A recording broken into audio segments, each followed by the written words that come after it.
it just allows you to put the R in, and just obviously as support for King Charles, I suppose.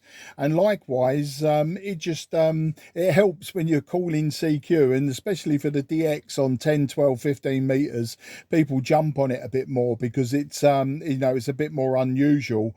I used a Mike Queen 0 Juliet Charlie Fox for both Queen Elizabeth's death and for the Jubilee. But way back when, I think it was it was William and Kate got married, we was allowed to use Romeo then. So at that time, I was 2 Romeo 0 Juliet. Where was I? Echo Romeo X-ray. I forgot now, but I can't remember my own 2E0 call sign. But that's the story, mate. Just so you know as well, you're 5 and 8 to me. 5 and 8. I know it's very short skip from Chelmsford to where I am in Sidcup. I mean, it's literally, isn't it, across the water, an angle sort of northeast from me. I'm using a TS-830S today, an old hybrid radio, and I'm using 100 watts into a 90-foot long wire. So that's the complete bucket of spanners there for you, Giles. Back to you, 2E0DNU. This is MR0JCF. Yeah, MR0JCF, 2E0DNU. All copied there, Mark. And the TS-830S. I think that's an old Kenwood radio, I believe. 100 watts into the long wire. Well, I've got an old Yaesu FT990. I guess it's about the same era, I think. I might Google your TS-830S just to make sure I'm talking on the right subject. And I put up a new dipole, which is different to what you see on my QRZ page. Some people jump on the old QRZ pages very quickly, but I'm very pleased with the new dipole. It's the first resonant antenna that I've ever used, and I must say I seem to be getting better results with that. And I've put a 20-meter fan underneath it, and although that narrows the bandwidth of the 40-meter section, it does give me 2 frequencies to work on. It's knocked out the 15 megahertz, so I don't get the third harmonic, as they say, from the 40-meter dipole. It's resonant around 18 megahertz as opposed to 21, so it's not really usable. Well, that probably tunes, it probably would tune. And yeah, I'm limited to the 50 watts, as you would know, having been at 2E0. And the original Fish-like. I would like to get the full license. Somebody yesterday on the radio said that there's a possibility that Ofcom may allow 2E0s to become full license holders automatically.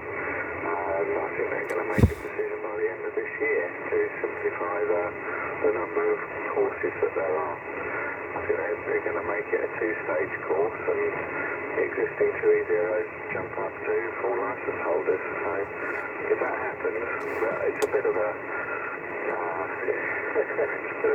win, really. It's a bit of a cop out for the 2E0s that don't take the full license exam, but if they offer to do it, I wouldn't say no. I don't know if you've heard anything about that happening. 2E0DNU to MR0JCF. 2E0DNU MR0JCF. Well, it's funny you should say that. I have heard that rumour, and I'll tell you what I am going to do, because now I've heard it a couple of times. The club I belong to, Cray Valley Radio Society, an often visitor to it is Alan Betts. Now, Alan Betts is the one who has written the foundation manual, co-written the full license manual. He also wrote, I think he co-wrote the exam secrets book. Now, Alan has taught me all 3 of my classes, my M6, my 2E0, and my M0. He was a lecturer at the 2 clubs that I took those at. That was BDARS in Bromley, and I say Cray Valley in Eltham, South East 9. And he's obviously with the RSGB. He writes the the exams, etc., or partly writes the exams. And I'm sure I know there's obviously the straight to full license has been bought out, so you can go from having no license to a full license. But it's obviously quite a stiff learning curve, and it's aimed at the people that already have a background, and don't want to go through the licenses. I can see it possibly happening, and I'll tell you for why. I failed the RAE in 1978. Then in the early 80s, when the RAE went to multiple choice questions and not written papers, I started night school again. But at the same time I was doing the night school, I was doing my apprenticeship in telecommunications, and I saw so many parallels and crossovers, so I stopped the night school thinking, do you know what, when I finished all of this, I'll just go and do the RAE. Well, I never got round to it. I never did it. Then I sort of didn't really show a lot of interest in amateur radio. I've always been involved in the radio side, construction, shortwave listening and that. But, life got in the way. And then I found out later that those that had a novice license, see, the novice license was introduced, I don't know, maybe in the 1990s. And you had like a novice license and that. And what happened, I think, when it went to the triple tier system, all the old 2E1s and stuff like that, they all sort of got moved. So they went from novice to intermediate, or they went, I don't know, novice to whatever. But anyway, I know there was this big shift around. So I can see it happening again. I don't know the rationale behind it. Personally, I'm not worried by it. I'm not elitist enough to think, oh no, I had to do the 3 exams, blah, blah. But, we got to move with the times. If all the 2E0s become full licensed, that's absolutely fine by me. It's just the nature of the beast, isn't it? It's very fluid, and the hobby does move, and moving at an incredible pace. And at the end of the day, it makes no difference to me. As I say, I've heard the rumor. I could ask Alan what's going on about it next time I'm at the club and he's there. I'm sure he gets asked the question quite a lot. Whether he'll give me a definitive answer is just one of those things. But as I say, I've got my full license, so I'm not fussed. And as I say, I've got no problems with 2E0s or 2E1s becoming effectively full license. I think if the amount of people that are taking their license at the moment to become foundationers has become quite high. I've noticed the amount of M7s is quite incredible. So, and it's nice to see, and I just see it's just one of those things that's probably going to happen. I mean, I would imagine after a while what they'll do, they'll go from from having 2 levels, and they'll drop back to having 1 level. So what you'll do, because they're already doing it now, they're doing straight to full, I can see them dropping everything and just saying, do you know what, you show some aptitude and you can have a license with all the privileges. What there might be, I mean, they might put restrictions in, like certain bands, like the 60-meter band and that, because it's we're secondary to the military on 60 meters. I can see there being possible restrictions in for a limited time. I don't know, maybe I don't know how they're going to police it, because they don't police anything anyway. But we'll see. Anyway, that was a long old ramble for a quick answer that should have been, yes, I've heard the rumours. Back to you, 2E0DNU MR0 JCF. Yeah, all copied there, Mark. And I think as the over went on, conditions improved ever so slightly. 2E0DNU MR0 JCF. And it was a very useful ramble, and I'm glad you got some time with the microphone. But I'd actually, I would feel a little bit, I don't know. I would like to have it on merit. I would like to actually learn the next steps of the hobby anyway. I'm not from a radio background at all, or electronics background, and it's gradually kind of falling into place as time has gone on. The foundation was a steep learning curve, and the intermediate was an even steeper one, to be fair. And I remember at the time of doing the intermediate, which I think was 2015, something like that, the requirements for the full license were like gobbledygook to me. I really couldn't place what inductance and reactance was and stuff like that. But as time has gone on, and just talking to people and listening to the radio and watching a bit on YouTube, it slowly paints the picture for you. Not to say I would pass it at the moment, because I wouldn't. I've had a look at some of the mock papers, and without some proper guidance and teaching, I certainly wouldn't pass that at the moment. And I think with the M7s, I think lockdown, quite a few people started doing the online courses, which has helped as well, a bit like yourself. The foundation and the intermediate licenses that I got were done at a local club on a Thursday evening over 2 or 3 months. And I enjoyed that. I enjoyed the 7 o'clock commitment once a week. It was something to look forward to, a break from the normal week.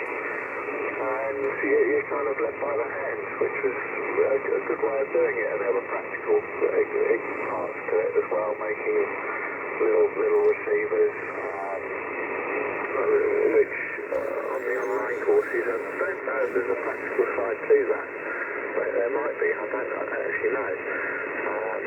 But yeah, I'd still like to be further educated, as opposed to, but as I say, just given the 100 watts power and the other bands. It'd be nice to be able to crank the radio up to full power. That would be nice. But that's where we are with it. So the rumour may have some backbone to it. Well, watch this space. I might just ask, there might be somebody listening that's got a bit of enlightening information on that. I'll just ask 2E0DNU, just listening, if anyone's got any further information on whether the licence conditions are likely to change. Just listening.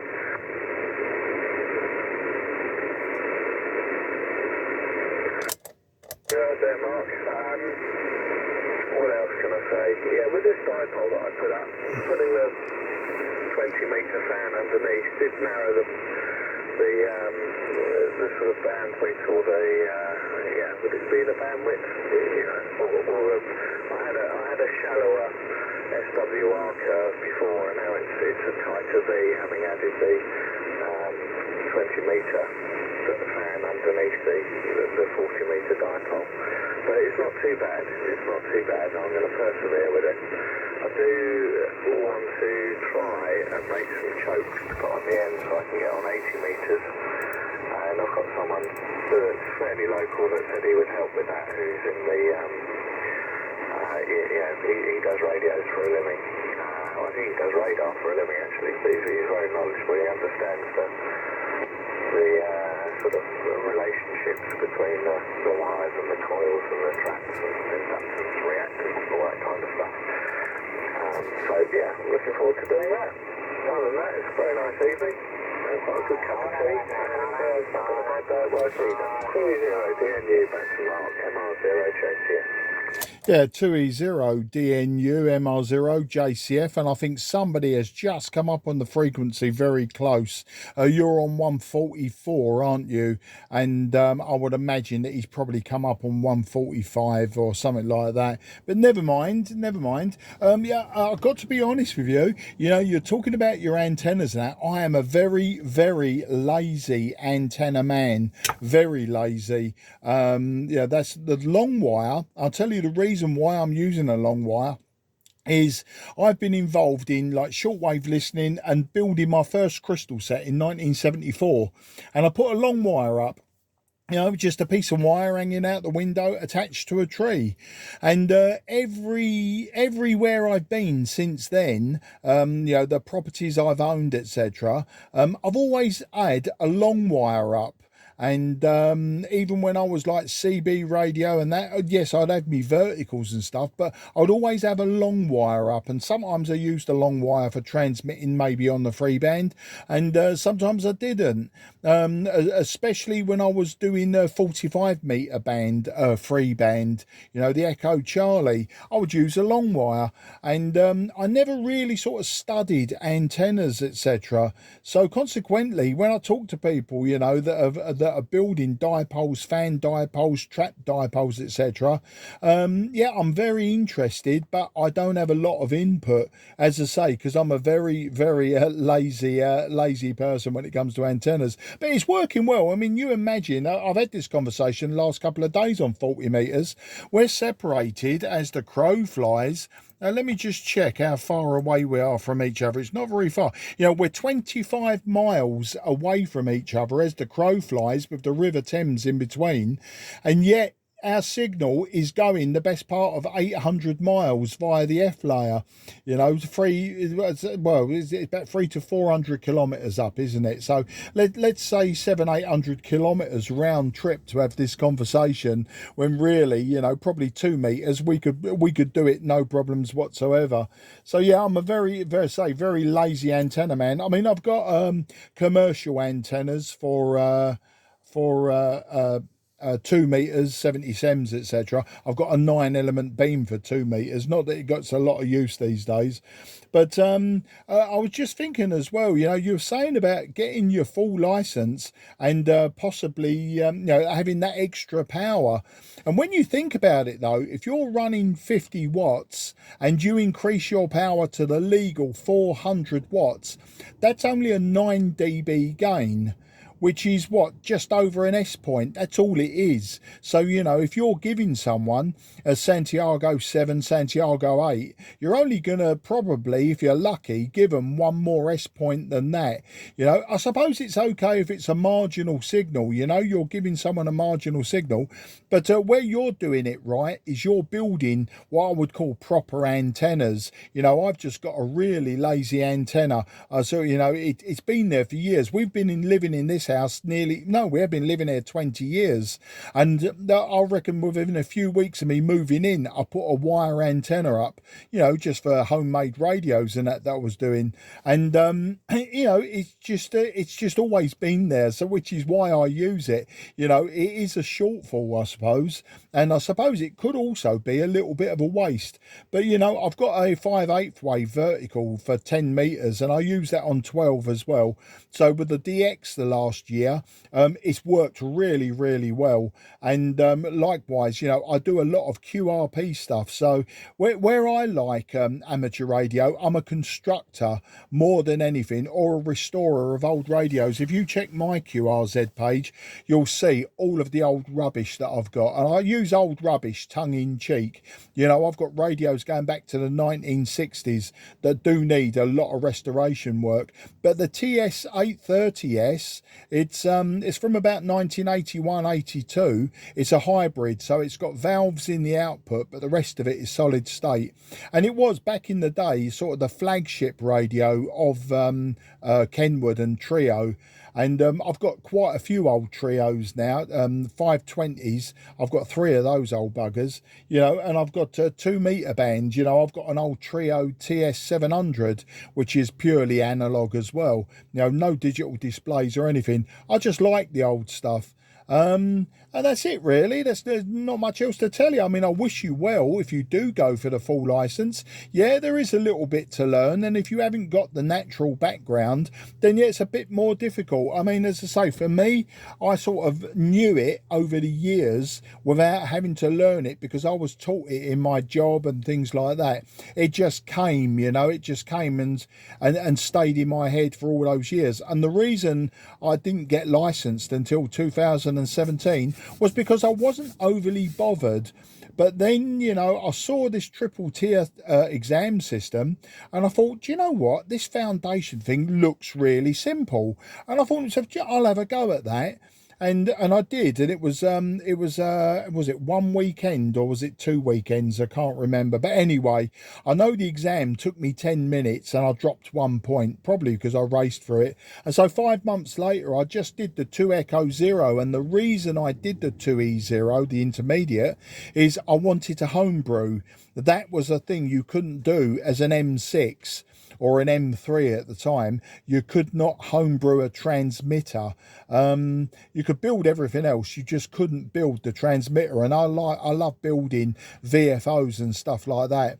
So I got the 2E0 so I could build the transmitter and use them on air. And then I would have the same year taken the full license, but my daughter's birthday fell on exactly on the exam date for 2018, and I thought to myself, no, I'm not that interested. So I waited a year, and I got it a year later. I did it at Cray Valley. So that's the story, and that was my journey. As I say, I'm more interested in the construction, etc. So if all you want is just the power, then yeah, it's going to be really quite simple for you. But if you want to build and get more sophisticated, beyond antennas, etc., beyond power supplies maybe, and balans and stuff like that, then yeah, it's worth having that extra bit of knowledge. I mean, when you realise how easy a transmitter is to build, once you break it down into those block diagrams, for a typical AM transmitter, you've got your VFO or just an oscillator of some sort to produce the RF. Then on the audio side, you've got your microphone, you've got your microphone amplifier, then you've got the modulator, which is basically an amplifier, and it mixes the RF and the audio signal. And then after that, you could transmit away. Low pass filtering would be a good idea, and of course at that level you're talking tens of milliwatts, if not less. So of course you can build an RF amplifier, and an amplifier is an amplifier, a switch is a switch. It's a buffer's a buffer. At the end of the day, once you learn how to wire these transistors together, and you can start then building on it. And as I say, before you know it, you've built an AM transmitter. Then you rip out the modulator and put in a balanced modulator and all that old nonsense for SSB. CW I don't do. I did do back in the day, back in the 1970s when I failed the RAE. I was learning CW because I wanted to get on HF straight away, but it never happened. I was a stroppy teenager. I failed it 1978. I was 14, 15 years old, and threw me toys out the pram and bought a 23 channel CB radio, and the rest is history. Well, there you go. That was a ramble for you. And I'm just looking at the clock. It's now gone 5 p.m. So what I'm going to do is I'm probably going to shut it down now, Giles. Great talking to you. And as I say, I will check out the business of the intermediates getting the full license, because that will be interesting to see how many M3s, M6s and M7s actually rush to get their 2E0s in the bag now. That would be very interesting, because potentially we'd end up with no more foundationers. They'd all be gone, And the other thing I will say is I have recorded, I didn't get the beginning, but I have recorded part of this QSO, Giles. I've got a YouTube channel now. It used to be just a place to store videos, and I put them there quite anonymously, and I had no real reason to promote it or anything like that. But then people started discovering it. So what I started doing on social media, rather than posting videos there, I was sticking my videos on the YouTube channel. As I say, they were going there as storage space, freebie storage space for quite big videos. And it got quite interesting that I've got over 700 subscribers, and I get lots of comments and likes and all of that. Now, it's not monetized or anything by me. There will be adverts on some of the videos, because that's what YouTube do. I'm getting something for free. I'm getting storage space for free. But what I'll do, with your permission, I'll put this one up. If you check out M0JCF ham radio on YouTube, you'll find the channel. And as I say, before I go out this evening, I'll upload it. and you can see what you sound like, that sort of thing. Yeah, I think you can see the meter on this. You can see the radio and everything, and you get an idea of the sort of the equipment that I use, etc. Anyway, as I say, I do tend to ramble, and that's probably a failing or a blessing, because some people don't like to speak, do they? So yeah, I will say goodbye, and as I say, my goodbyes are probably longer than the rest of the QSO, but I'll let you have your frequency back, and you can actually see if you can work some more, Giles. But I look forward to working you again as well, and I'd be very, very interested to see which path you take, if you do take the full license, or if you find out that the rumours are true and then you just hang on and bide your time. As I say, the power, for me, the power isn't it. I mean, I use whatever power comes out the radio, so generally between 100 and 150 watts is my maximum. I've got no interest in building big amplifiers and that. So for me, it wasn't the power. For me, it was first getting the intermediate, was about getting the, you know, the rights to build transmitters and use them on air, and then the full license was to gain privileges to things like not top band, 60 meters and 137 kilohertz, that sort of thing, you know, those oddball bands that people don't consider. Anyway, I will say goodbye. I will wish you best 73, Giles. Hand it over to you for any final comments, and look forward to working you again. You'll quite often find me on 10 and 12 meters. 2E0 Delta November uniform. This is Mike Romeo 0 Juliet Charlie Foxtrot resting his jaw. All topic, Mark. 2E0DNU MR0JCF. I've looked you up on the QRZ. I've seen the older radios. Very nice too. And it must be very satisfying to open them up and get them singing as they are supposed to. That's a skill I'd really like to have, but I'm a million miles away from doing that. I can just about change a light bulb in one of the meters or something like that. And you made me chuckle about using YouTube as a storage space for videos. I do the same thing. It's sort of like a safe place to put stuff, and you can always look at it wherever you are as well. So I haven't got 700 subscribers, so amazingly I think I've got about 30 or something like that, but they'll be waiting a long time. But yeah, you've definitely got my permission to stick the QSO up on YouTube, and I will have a look. I don't know, nobody likes the sound of their own voice, but I will look at it and listen to it, and it might make me smile, it might make me cry, one or the other. But yeah, definitely, please do that. It'll be very interesting. I'll probably have a look at some of your other videos as well. I have got when I first got my license, I did use an Allen and just a random length of wire. It wasn't very long, it's still up actually. It's only about 7-8 meters, something like that. But having built this dipole, I've got a lot of wire left over, and I might just spend a bit of time this evening making the wire on the Allen much longer. Just run it around the top of the fence or something like that and see what happens. But yeah, I've enjoyed the QSO, very good. And I hope to speak again, Mark, and look forward to seeing the footage on YouTube. Yeah, I will put out another CQ. I don't know, sort of after about 10-20 minutes or so of being on the radio, I like to have a little rest and a cup of tea. I'm not one that can sit there for hours and hours trying to build a pile up. Not that's going to happen, but you never know. So, yeah, I hope you have a good evening, Mark, and hope you build all the things you want to build. You never know, one day I might have a go at building something myself other than an antenna. So, very good. I enjoyed the QSO. Thanks for coming back to the CQ call. It's always appreciated. And I think I've done a pretty good job of a long over. Not a bad ramble. So, yeah, I'll leave it for your final. 2E0DNU to MR0JCF.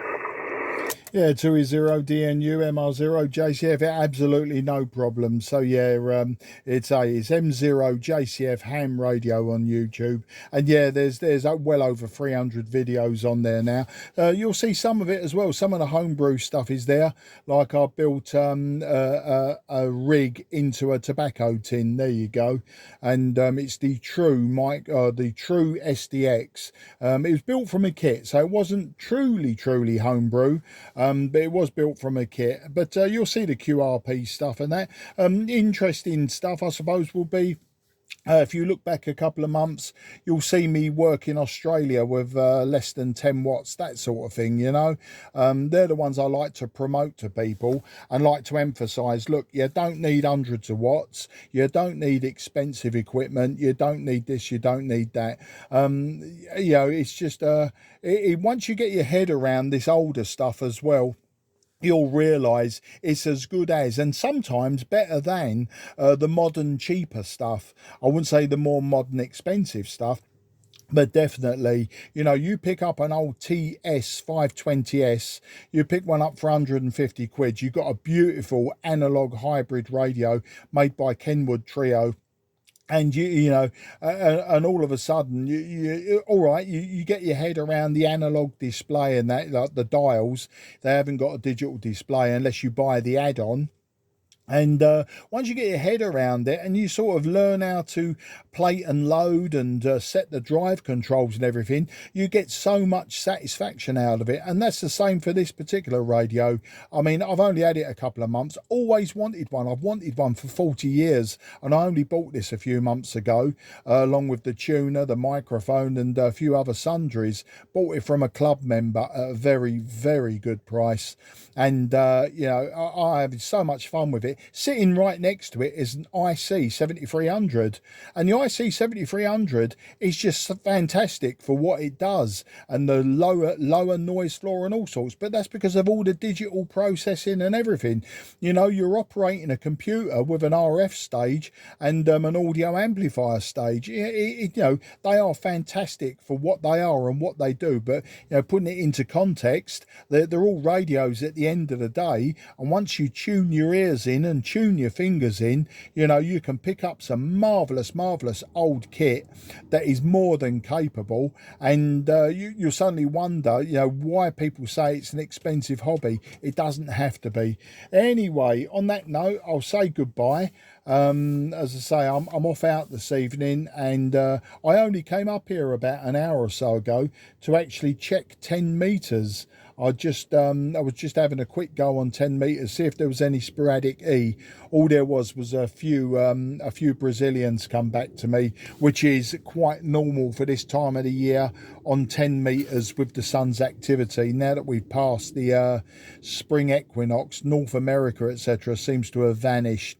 They're there. They're just not making it across the Atlantic, or neither am I. But once we get to the autumn equinox, and it will shift slightly as the sun's tilt comes out of direct sunshine all day long, you'll find the North Americans will come storming back in. And I tell you, they do love a ragchew, you know.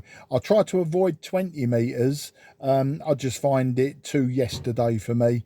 Fantastic band, fantastic all year round band for DX and that, but no, it's too obvious for me. That sounds weird, I know, but we all have our favourites. Anyway, that was my final, and I will say 73 to you and yours. And yeah, this video will be uploaded in the next hour or so. You take care and have a great evening, great time on 40 meters. Bye bye for now. 2E0DNU MR0 JCF going clear. All the best. Alright, lovely. Cheers, Mark. Nice to meet you again.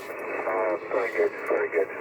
Right, calling CQ, listening for any stations to Echo Zero Delta November Uniform. Golf 1, Sierra Delta Kilo. Golf 1, Sierra Golf, Whiskey Golf, I think it was.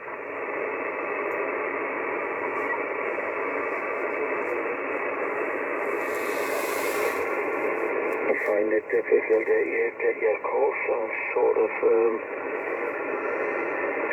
RF going in there.